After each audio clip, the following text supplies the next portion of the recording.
All right, folks. Good morning. Happy Tuesday to everyone. Welcome to our training on the appraisal process. Today, we're going to be going over the appraisal and who performs the appraisal and how us as realtors, we can work with the appraisers to get the right price. Guys, if you have any questions, feel free, ask questions. This is an open forum.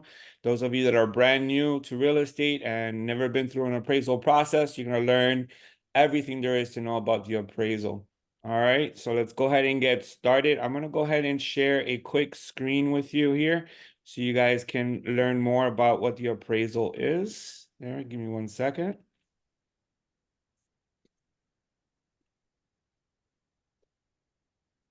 All right, so as realtors, let's understand that the appraisal or the appraiser works for the mortgage company. All right, of course, if you are preparing a listing presentation and the seller requests to have an appraisal done independently because they want to know the price of their home, then the appraisal does work for the seller. So the seller hires an appraiser to perform an appraisal on the home, then of course their responsibilities are to report back to the seller. But in most cases, when an appraisal is ordered, it's usually ordered by the mortgage or lender. The mortgage company will order the appraisal and its appraiser's client. Lenders order the appraisal directly from an appraiser or use an appraisal management company to manage the appraisal process. All right, guys, if we can please stay on mute. I really appreciate it. Let me see here. And then, of course, if you do have a question, go ahead and unmute yourselves and ask questions. All right. Now, as far as communicating with an appraisal, before we even get to that, I want you to know that you don't have to be present as the buyer's agent at the appraisal, but it is recommended that you're there. Sometimes the appraisal or the appraiser will be in and out of the house in less than 30 minutes. So if you can be there, great. If you cannot be there, don't worry. It is not necessary. You should absolutely be there for the home inspection. That's for sure. You and your client, the buyer, should be there for a home inspection. For the appraisal, it's not really necessary. Most of the work that gets put together for an appraisal is done off-site. So it's done at the appraiser's office. All right, so when it comes to communicating with an appraiser, there's many different mixed emotions here. What you should do, how can you communicate with the appraiser? Remember that they work for the lenders, so they don't work for you. So anything that you say or you try and say to persuade them into giving a fair price is probably not going to be taken into consideration. All right, but there is nothing in the regulations or governing rules that says that you cannot communicate with them. All right, so you can definitely communicate with them and try and maybe influence their opinion. All right, so there are different approaches to an appraisal. Remember, as realtors, we do what's called a market analysis or a comparative market analysis. That's the term CMA. All right, and appraisals will do different approaches. Yes, they'll do a CMA, but they're going to do a sales comparison approach, a cost approach, and an income approach. So the sales comparison approach uses recent sales of a comparable property. So what we know as a CMA, characteristics such as the living area of the home, land, style, age, quality of construction, number of bedrooms and bathrooms, presence or absence of a garage, and a swimming pool. These are all part of a sales comparison approach, pretty much very similar to a CMA if we perform the CMA correctly. Those of you that are brand new to real estate, I do highly recommend that you look out for our CMA workshop class. It's an excellent class that'll teach you how to evaluate properties correctly and how to, bring out the value of a property. Now, the cost approach reflects on the appraiser's opinion of the current cost to construct an existing home minus any estimated depreciation. All right, so if there's a brand new construction, they're going to do a cost approach. If there is a property that is in need of major renovations, then they're going to do a cost approach. And then there's the income approach, which is the approach generally used for properties that have income generating potential. An example, multifamily properties, right? So if there's a fourplex or a duplex or even a 8 unit or 10 unit property, they're going to use what's called the income approach. All right, those are the three different appraisals that will get performed. When you're dealing with a single family home or condo, it's usually going to be the sales comparison approach. That is the most common approach used in any appraiser process. All right, so tips for agents, be reasonable, be realistic about what the property is worth. I know that we meet with our sellers and our sellers want the world for their property, but we need to be reasonable. We need to run our market analysis and we need to come with a precise price. All right, be realistic about what the property is worth. Try to help the owner base the list price on actual similar sales in the current market and in that neighborhood. All right, communicate first. Sometimes real estate agents have very hands-off approach about communicating with appraisers.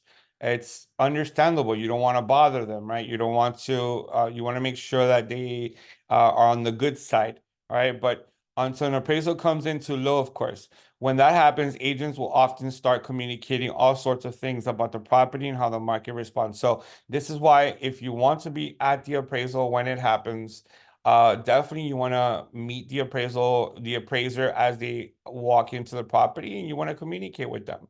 All right, there's nothing in the rules that says you cannot communicate with them. Okay, so it's better to kind of leave a lasting impression at the beginning than at the end when we have a very low price. All right, so that's it. Then ask the lender. All right, so before launching into a rebuttal, all right, so what is a rebuttal? Of course, if the price is too low, you may want to challenge that price, and that's called a rebuttal. So before launching into a rebuttal, make sure to ask the lender what their process for challenging an appraisal is. All right, so you want to know the process. Then wear your data hat. You want to have as much data as possible. If the it can be emotional when a property appraises too low. So it's important to remain objective. Stick to the facts. Know your data. All right. Price per square foot. I highly recommend giving most of your attention to similar sales rather than bringing up the price per square foot. All right. In CMA class or in any comp, we are taught to use price per square foot, right? If you're looking at similar properties, we're taught to use price per square foot. But what happens if the properties are not similar? Then price per square foot could be a little misleading. So it says here that try not to use price per square foot, try to use similar properties. At the end of the day, price per square foot can be valued a valuable metric, but during an appraisal rebuttal, it's important to focus on the sales that are similar. All right. And that is probably going to be the most useful for appraisers. I will tell you that as realtors evaluating properties and as appraisers evaluating properties, it is imperative that we always choose properties that are similar in size, both interior and the lot size, and that have the same number of bedrooms and bathrooms and features. All right, like that, we don't have to make adjustments and we don't have to kind of question what the price is. If there are 3 homes in the neighborhood that are similar to the subject property and that sold around the same price, then that must be the price of our subject property, right? All right, so be humble. All right, don't try and tell the appraiser that you know more than they do. All right. It's easy to blast the appraiser because you think you're right, but the appraisal might have nailed the value. Remember, some appraisals come in low because the appraisal did a bad job. All right, but many times properties come in lower than the contract price because that's really the value. Remember, listing agents or sellers tend to list at a higher price. Okay. And then make sure we do not put any pressure. All right, no pressure on the appraiser. I always mess up on that. Appraisal versus appraiser. So don't put any pressure on the appraiser. Simply, they're doing their job, right? They're doing their job. All right, I'm gonna go ahead and close this out here. And I'm going to now share my screen and we're gonna jump into form simplicity. All right, I am going to show you the appraisal report in a little while, but we're going to jump into form simplicity. I want you guys to know that there are two forms that are heavily used during a purchase contract and a purchase and sales contract situation. And one is if you are purchasing a property or your buyer's purchasing a property using FHA lending, then an appraisal is automatically ordered. No matter what, the lender is going to order an appraisal. You do not need an appraisal contingency form. All right. If you are purchasing a property using FHA, that offer is automatically contingent on an appraisal. What you do need is the FHA financing addendum. So it's this one here. All right. We're going to go ahead and show it to you. You're going to want to include that in your offer because this is the comprehensive rider to the residential contract for sale and purchase. And this is the FHA rider. Okay, so in the FHA, you're going to put here in number 3, FHA financing. All right, it says here that the lender setting forth the appraised value of the property of not less than. So let's say that you're buying the property for let's go with you're buying the property for $400,000. Let me change that to $400,000. Then you want to put in $400,000. Not a penny more, not a penny less. That's the offer price, and that's what we're going to stick there. That means that the property appraiser, all right, it's going to do their job. And when the report comes back, we better hope the property is appraised at $400,000. If it's appraised more, then that's great news, of course, for your buyer because they're entering into a contract for $400,000 when the property is worth more. But what happens if the property is worth less? So if the appraisal value comes in at $380,000, then obviously there's a $20,000 gap. Okay, usually what happens is that the buyer has an opportunity to renegotiate that sales price, lower that sales price, or simply walk away from the transaction because the property did not appraise. If the sellers were willing to work with the buyer and lower their price, then great, we can move on with the transaction. If the seller says no, I am sticking to my, to my price, then your buyer obviously has an opportunity to say, well, how about we meet halfway? How about I pay you $390,000 instead of 380 or 400,000? And if the seller still says no, then at that point the buyer has every right to walk away because the lender is not going to finance this transaction. All right. You must fill this one out and send it over with your offer if your client is submitting an FHA backed offer. Okay. Now, the other form I want to show you is the contingency form. Now, this is not for FHA because every single contract that's using FHA is already contingent on an appraisal. This is if you are submitting a conventional loan, right? Or maybe even a cash offer. You want to go ahead and put in an appraisal contingency only if your client wants to attach an appraisal contingency. See, the reason why I stress only is because sometimes in some markets, an appraisal contingency is going to get shut down and your offer is going to get shut down. So if you're placing an offer on a property that's $400,000 and there are several offers on the table and yours has an appraisal contingency, all right, they may look at your offer and say, you know what? We rather go with another offer that does not have a contingency. See, the contingency basically will protect your buyer and make sure that the price is, again, $400,000. And if it does not meet the $400,000 value, then this contract can be voided. Now, the difference between an appraisal contingency and the FHA addendum is that FHA has as much time as they want to perform the appraisal. All right. On the appraisal contingency, you have to specify here that, let's say the offer was put in today, which is November 12th. We're saying that this appraisal must be done by November 29th.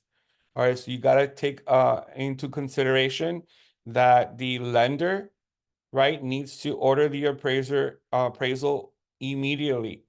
All right, so after the loan application has been approved, they should already order an appraisal and it can get done. Now, who pays for the appraisal? In both cases, FHA and conventional, the buyer pays for the appraisal, and it's usually paid upfront. An appraisal can cost up to $600. So the lender is going to organize, schedule the appraisal, and they're going to ask the buyer for their payment method, and they're going to charge the buyer out of pocket. All right, so it's not at closing, it's out of pocket. So if your buyer is doing multiple offers already, like they one offer fell through and they paid for an inspection and they paid for an appraisal and it fell through, they have to remember that the next time they offer on another property, they're going to also have to pay for an inspection and also pay for an appraisal. So there is definitely out-of-pocket costs that you need to take into consideration. So the appraisal contingency is basically this one-page form that says an appraisal must be performed by November 29th and the property must appraise at $400,000. Once again, this could be looked at as a weaker offer if you're doing conventional, because there could be cash offers on the table. There could be no contingencies. There could be an offer on the table that says this offer is not contingent on inspection or appraisal. Basically, we're ready to buy the property as is with no contingency. So again, only use the appraisal contingency if absolutely needed. Guys, it's very simple. Run your valuations, know the market, and know what the offer should be. So if the property is listed at 400 and say $25,000, but you're absolutely certain it should sell for $400,000, then your buyer should be fully prepared to pay $400,000 for the property. All right. The appraisal should be right around 400,000. What happens if the appraisal comes in at 395, right? There's a $5,000 gap. Well, try and negotiate with the seller to give you a credit, right? To give your buyer credit, or maybe your buyer says, you know what, I'll pay the extra $5,000 or whatever that may be. Okay, so we can keep it at $400,000. Any questions on the appraisal contingency and the FHA addendum? It's all part of your offer process. All right, no questions. We're going to go ahead and close that out. And I'm going to go ahead and now open up the actual appraisal report. We're going to go ahead and give you a full preview of an appraisal report. Give me 1 second here, and let me share that screen with you. All right, so this is what an appraisal report looks like. This actually was an FHA appraisal. All right, so this was an FHA appraisal. You'll notice on the upper right corner, FHA VA, case number, and the case number. All right, so I've actually blocked off some of the data. We don't want to, obviously, we're going to keep the buyer's privacy intact.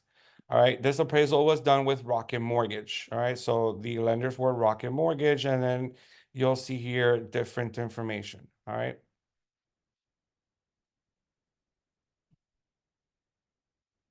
All right, so we're looking at a contract price here of $630,000, right? The property went into contract here, and it was listed for $649,000. All right, contract price is 630,000. It was listed for 649. So about $19,000 less than the list price. That's what I was telling you.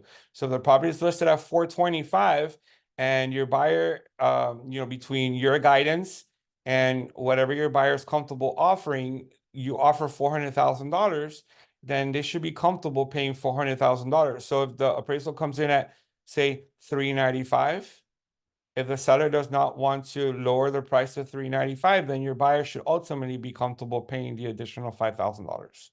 Does that make sense to you guys? Yes? Okay. All right, so the contract price here was $630,000. And you're gonna get some neighborhood information. So information on the neighborhood is here, and then the one unit housing trends. All right, so the property values are increasing, as is the case in most neighborhoods here in South Florida. And you got marketing time over 6 months on this one here.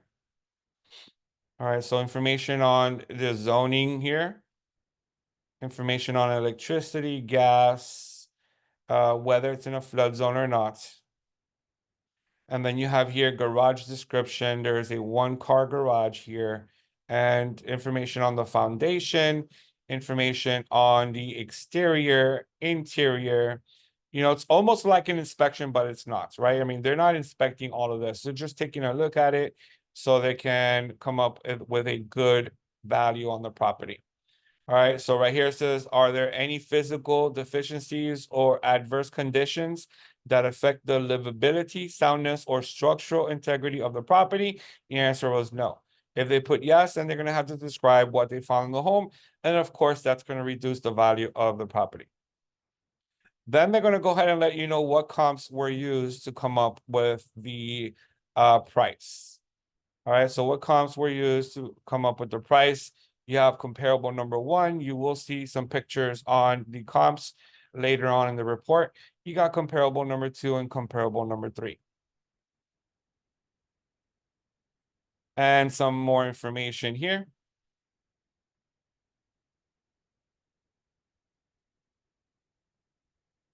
All right, so based on their study, all right, which was obviously good news for the buyer. Based on the study, the value for this property is $630,000. So based on a sales comparison approach, remember you got the sales comparison approach, you got the cost approach, right? This is based on the sales comparison approach, was $630,000.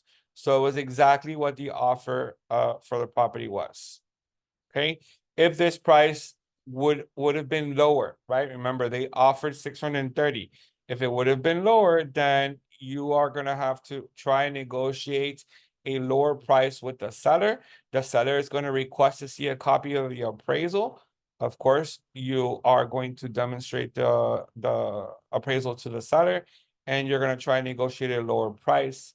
If the seller does not want to budge from that price, then your buyer has an opportunity to either back out or pay the difference. In this case, they lucked out. The value is $630,000. There's going to be some notes here, guys. I removed it from the screen so we protect the integrity of the appraiser.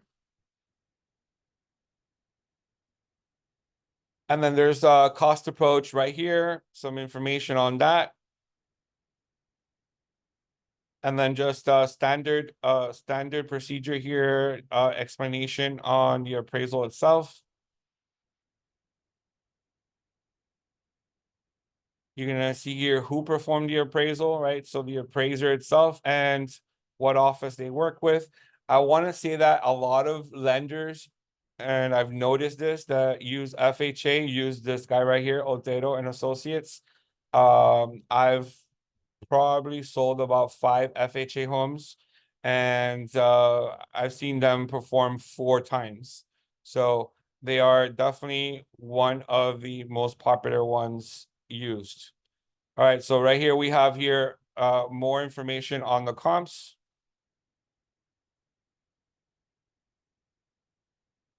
Now, how many of you here have taken my CMA workshop class? Whether it was a CMA workshop class or a class on the MLS or a class on the statistical reporting. And I always refer to the market conditions report that you can do inside the MLS. And I always say that inside of every appraisal report, you're going to see that market conditions report. Well, here it is, guys. Here's the market conditions report. So this report is based out of the neighborhood, and you have here the first 6 months of your study, the next 3 months, and the last 3 months. So the current 3 months, The first line here studies how many comps occurred during a 3-month period. There were 3 comps that occurred in a 3-month period. Okay, that's 1 sale per month, right? 3 divided by 3 is 1. Now there are 11, or during this time, there were 11 active listings. So if we're selling 1 property per month and there are 11 active listings, then that leaves you with 11 months of supply. So meaning that if no other properties enter the market during that period, then it'll take 11 months based on 1 sale per month. It'll take 11 months to sell the property. This is a buyer's market. This is why they were not able to get a higher valuation. They were not able to get the 649,000 they were asking.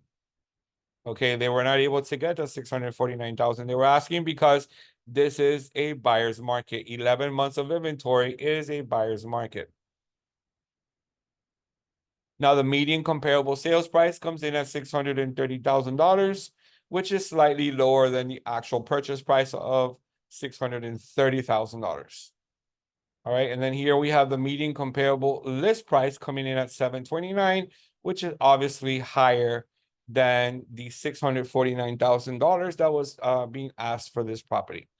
Now, I did represent the seller in no, sorry, the buyer. We represented the buyer in this case.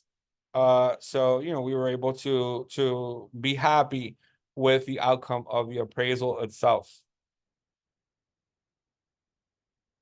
All right, some additional notes and information, and then you're going to see here the license of the appraiser, right? And then you're gonna see some official property appraisal reports. Guys, you can pull these out yourself as well. You can simply just go to public records and pull this information out yourself. And then they do use the MLS. So these are some of the properties that were used inside of Matrix to come up with a valuation on the property. You're gonna see here a map. You're gonna see a flood map. This is where the property is. Notice it is not any flood zone. Over here, we have a canal. We have the Palmetto Expressway.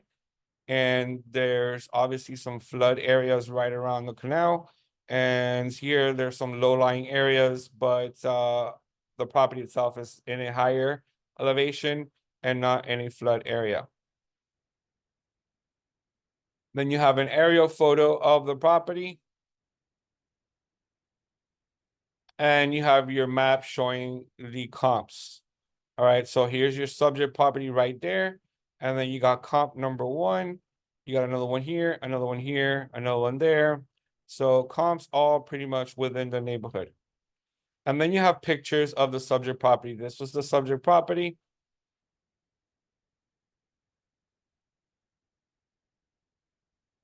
All right. It was an older home, as you guys can see. All right, if this home would have been in pristine conditions, guys, I would tell you it would probably sell for a whole lot more. But that was the price that it sold for. Let me tell you something, guys. Now that we're here, here's what happened. This looks like a storage shed, right? Well, actually, they were using this as a studio apartment or an efficiency. Okay. We instructed the sellers, remember, actually, we didn't instruct the sellers. I am, wait a minute, yeah, we represented the sellers. I'm so sorry, guys. We represented the sellers. I remember now. We instructed the sellers to basically remove everything in there or move everything in there, basically, so it doesn't look like an efficiency. So the person that was living there actually had to move out for a few days while the appraisal came through, and they stacked up this entire place and made it pretty much look like a storage. All right, so they went ahead and put in boxes and barbecue grills and bicycles and everything in there just to make it look like a storage. Because if an appraisal, remember this is FHA, if an appraisal gets performed and they see any type of multifamily attached to it, it's an illegal structure, they're going to shoot it down. So if you're representing a buyer during an appraisal process, or no, sorry, a seller during an appraisal process, then make sure that if they have an efficiency or any type of illegal structure, that they reformat it somehow, some way, because it's going to get shot down during an appraisal. That's right, we did represent the sellers. I'm so sorry. So yeah, the house was pretty much a mess. May I intrude? Yeah, absolutely. Isn't that misinterpretation though? Because you are representing the seller, but the buyer you're misrepresenting. I mean, Well, it sounds like right, but the buyer, Go ahead. the buyer's absolutely in agreement to buying the property with an efficiency. Like they want it. They Oh, want the efficiency. okay. So let's make it happen, If Okay, I got you. yeah. As long as it's okay. All right. No, Thank you. the buyer wants it. But the thing is that the appraisal's not going to look if this was a conventional loan, then nothing would, no questions asked. But this Right. was an FHA, and FHA is absolutely not going to Got have this. got you. So Okay, we thank had you. to, yeah, you're welcome. We had to kind of disguise this from being voted as an additional income area. Yeah, Perfect. Thank you. you're welcome. And yeah, it's embarrassing, guys. The photos, these sellers just wanted to move and they got their price and they're happy. But the property was pretty much a mess during picture time. Obviously, look, this is the appraisal, taking pictures. I believe that we took maybe 3 pictures in our listing. We absolutely did not want to take pictures because it was a mess. But the appraisal did take pictures of everything. Now, of course, these pictures are not used for marketing at all. All right. So they went ahead and they took pictures of the entire property. This is how long an appraisal report is, guys. Of course, what we're interested in is that first couple of pages that tells us the value of the home. And then here are your comps, guys. Here are your comps. So there's a comp. Obviously, take a look at how nice this house is. And this house sold for for $710,000. And this one here sold for 665. This one here sold for 610, so less than the subject property. And this one here sold for 629. This one sold for 698. And this one over here for 620. All right, so you have here more information on the certification of the appraisal company. And that's pretty much it, guys. That's the appraisal report. That's the appraisal report. Now, the subject property, all right, I'm going to go ahead and show you real quick here.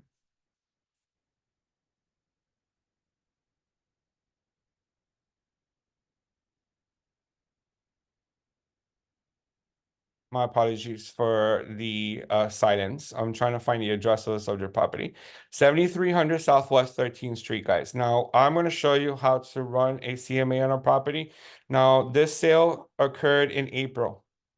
All right, late March, early April. Remember when we closed this.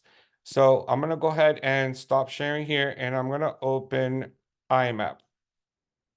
All right, give me 1 second here while I open up IMAP and...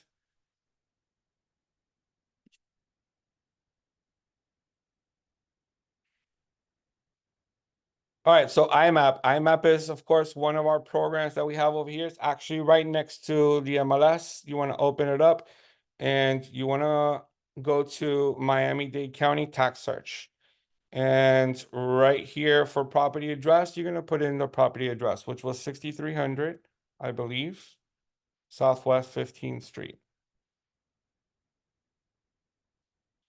And it logged me off. 1 second while we do this again.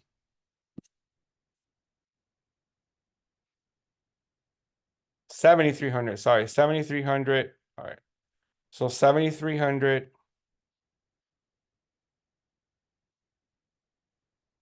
And it's 13th Street.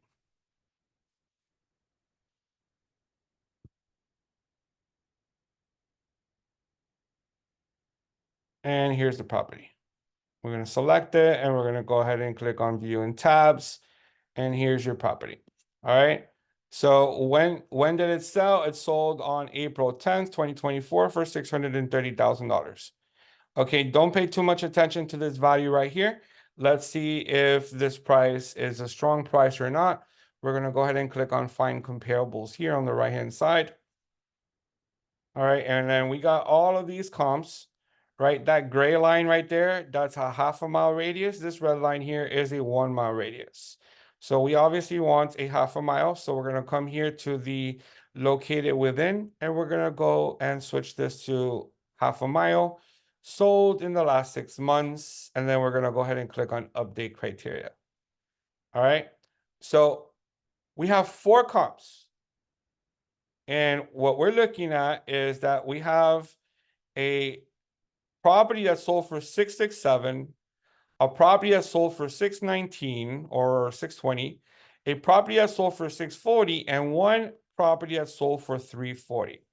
We have a low of 424 and a high of 680 with an average of 585.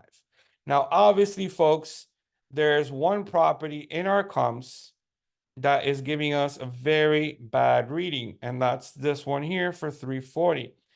If we remove that one, now we're looking at an average of 639, right? We're looking at an average of 639 with a possible high of 680 and a possible low of 578. Now, as listing agents representing the sellers, I believe we got them a really good price.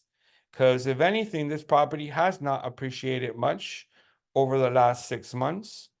It's pretty much stayed standard right around $640,000, and the purchase price ended up being 630. So I believe that we got our sellers a really good price. Now, there is one comparable extremely close to our subject property that did sell for $667,000 just a month ago, just a couple of days ago, really. If you look at the date, October 24th. So maybe the value of our subject property has increased, all right, since there is a very recent sale and it's at 667,000. So basically, guys, when you are running your comps, you want to make sure that you nail this price, that this is the price that your buyer, especially if the property is average, right? I mean, if there's nothing real special about the property, you don't want to go to the highest 680. You want to try and stay average. So this is the price of the property, and that's going to be your purchase price. You're almost always going to come close to that appraisal value. All right, does that make sense, guys? I mean, if you go and you try and offer 680 because the property is in pristine conditions, you got to cross your fingers that the appraisal comes back at 680. But if you offer closer to this here and your offer gets accepted, once it's appraisal time, you should have no problems at all. All right, guys, so that is how you run a quick CMA on the property. Now, I'm going to grab this same address and I'm going to go to Matrix and show you how to run that market conditions report. Remember? All right, we're going to go here to more, and we're going to go to market reports, right? More market reports. And then you're going to come here and you're going to run the market conditions report. The market conditions report, we're going to remove coming soon and active with contract. And we're going to leave active, and we're going to select closed sales during the last 180 days. All right. Actually, let's switch that to the last year, right? Because that's what the appraiser does. So the last year. We're going to do single family home. And then right here in the distance, we're going to do a 1/2 mile distance, right? From 7300 Southwest 13th Street. And this is going to be in Miami, Florida. Wow. So the address comes out twice with 2 different zip codes. I know it's not that zip code. I know it's this zip code here. Weird. I'm going to go ahead and click on map real quick here and show you that this is exactly where I meant to, where we're doing. All right. So that's perfect there. All right. Let's go ahead and click on generate report. So basically single family home, active, closed. 0 to 365 days within a half a mile radius of your subject property. Go ahead and click on generate report. And let's take a look at if the appraiser were running an appraisal report today, their numbers would be slightly different than what the appraisal report showed back in April, right? Back in April, we had 11 months of inventory, right? Well, now it's showing almost 8 months of inventory, 7.8 months. We had 5 sales during the last 3 months. All right, that's still that's 1.5 sales per month, pretty much 1.67 sales per month. So basically it's 5 divided by 3, right? And then you have 13 active listings today. 13 active listings today. So at 13 active listings and at 1.6 sales per month, it's going to take you approximately almost 8 months to sell off your inventory. That is still very high. That is still pretty much considered a buyer's market. All right. Anything under 3 months of inventory is considered a seller's market.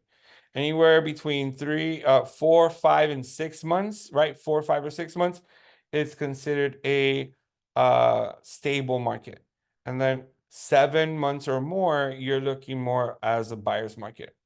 And the market hasn't changed much. You're looking at a median sales price of 655. So I feel very confident that we got a very good price for our seller. Of course, our seller was happy. He sold the property and he went on to bigger and better things with his money. All right. So any questions on this? All right. Guys, I cannot stress this enough. We are not appraisers.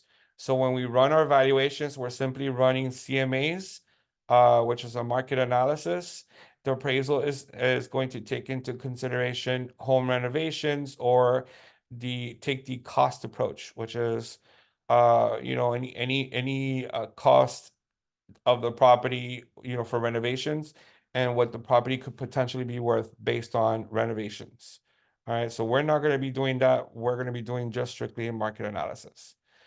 All right, guys. So yeah, that's a quick presentation on the appraisal process. I just want you guys to know that as sellers, if you don't have a valuation, if you guys are stressing the fact that you cannot find good comps for your subject property, then it is recommended to just go ahead and pay an appraiser to come in and give you an appraisal report on that property.